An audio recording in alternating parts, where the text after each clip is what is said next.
First alert update now. Investigators say potential victims are coming forward after learning that a local youth tennis coach has been charged with inappropriate conduct with a minor. Joshua Denault made his first court appearance in Brown County today. Based on the evidence recovered so far, officials believe there could be victims going back 3 years.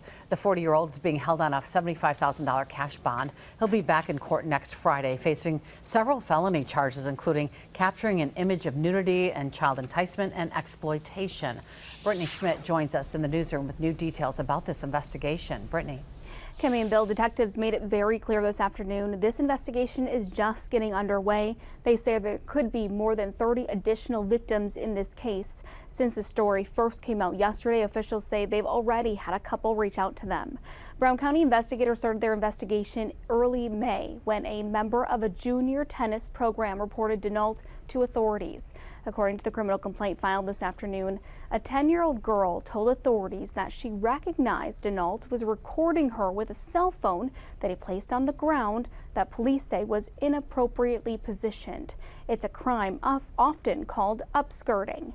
Investigators later found 36 videos on his phone capturing similar images with potentially different victims.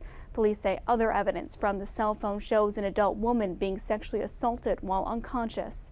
The sheriff's office is asking anyone with any information to contact them. It could help in their investigation. They are also asking parents to talk to their kids about tough topics.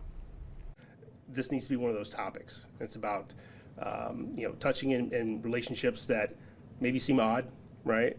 Maybe from someone that's very trusted. It could be a family member. It could be a religious figure, a teacher. It could be a police officer. There's no one that's exempt from that.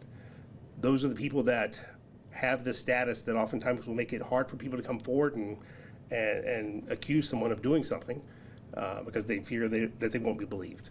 And so we do believe victims when they come forward.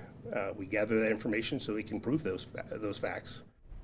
These charges led to Denault's firing as a tennis staff member at Western Racket and Fitness Club. This specific allegation involves a victim at Four Seasons Tennis Club, which Western operates. A statement obtained by Action 2 News from Western says in part, quote, upon learning of the incident, the employee was immediately terminated. Western is fully cooperating with law enforcement, end quote. In court today, the state mentioned it could be looking at additional charges as the investigation continues and more victims come forward. Cammie, Bill.